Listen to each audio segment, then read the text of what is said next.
Hey, what's up, y'all? DPR here with another one of my training tips. And I want to kind of follow up on a few things that a good friend of mine, RJ from Capital City Fire Training, talked about in one of his videos. And that's the man down or panic button on your portable radios. A couple things to think about. We talk about this now, okay?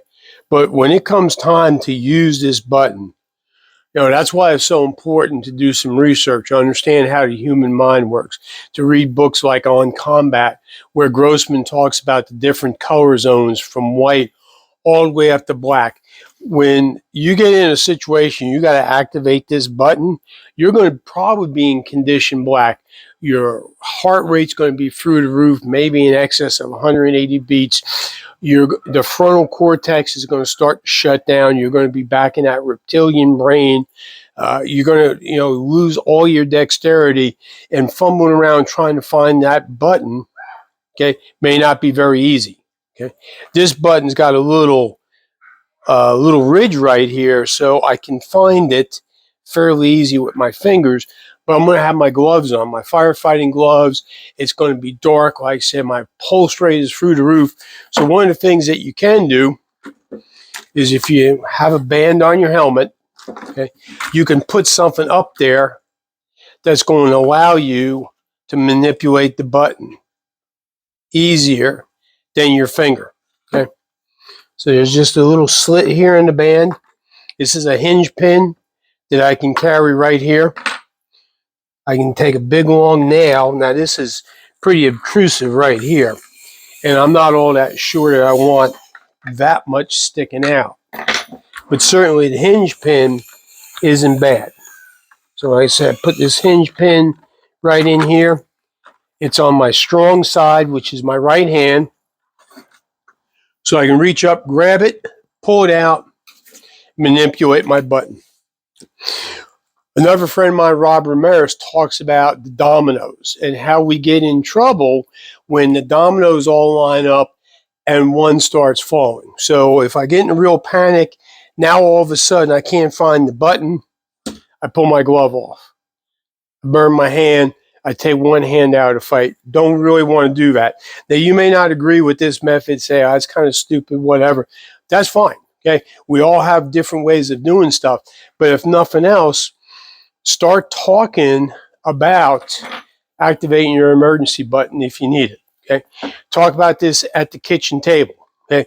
When you put your gear on the rig, think about what you're going to do if you got to use this button. When you start laying all your gear out for the day, put your gloves on and see if you can find the button, okay?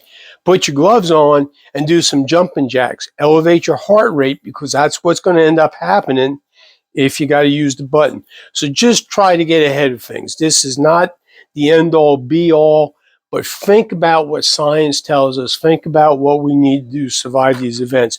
The other thing to think about is, a lot of times when you're wearing your radio and you look down, you see the button in a certain position. If you go back to the video I talked about where you've got your mic hanging out of your coat like this to protect the most fragile piece of the system, the coil cord, the button now is in a different place than what you're used to looking at all the time. And these are all those things that can add up to be very detrimental to your survival when you're in one of these critical situations. And these things happen when you're on the ninth run of the day, it's 3 o'clock in the morning, you're tired, your pulse rate is up, all those things going on. So the lesson for the week, or the message for the week, is think about how you're going to be able to activate the man down button on your portable radio if you get into a Mayday situation. So that's my talk for today. Got to give a big shout out to all my buddies back there in Cherry Hill, New Jersey, in the Field Command Office, Battalion 13. A couple of those folks were down here last year, brought me a whole bunch of neat swag from the Battalion Chief's office. So Jason, Tim, and Brett, many thanks to you guys. Tim and Brett have actually been promoted, so there's a couple new guys in that office. and it was one of the best assignments I ever had working as a battalion chief in Cherry Hill, New Jersey. So I just want to give a shout out to them. One other thing I want to mention, a good friend of mine, Todd Edwards at Fire Life Training, is putting together a really phenomenal training program from the 14th to the 16th of November in Mountain Brook, Alabama, called the Grab Academy. I've got a good idea on what they're going to be doing out there, and it's going to be some of the best training you ever had. So if you're in an 8-hour drive of Mountain Brook, Alabama, I'd think real hard about getting there, because you won't be disappointed. And hey, if you're in a 12-hour drive, take a friend with you.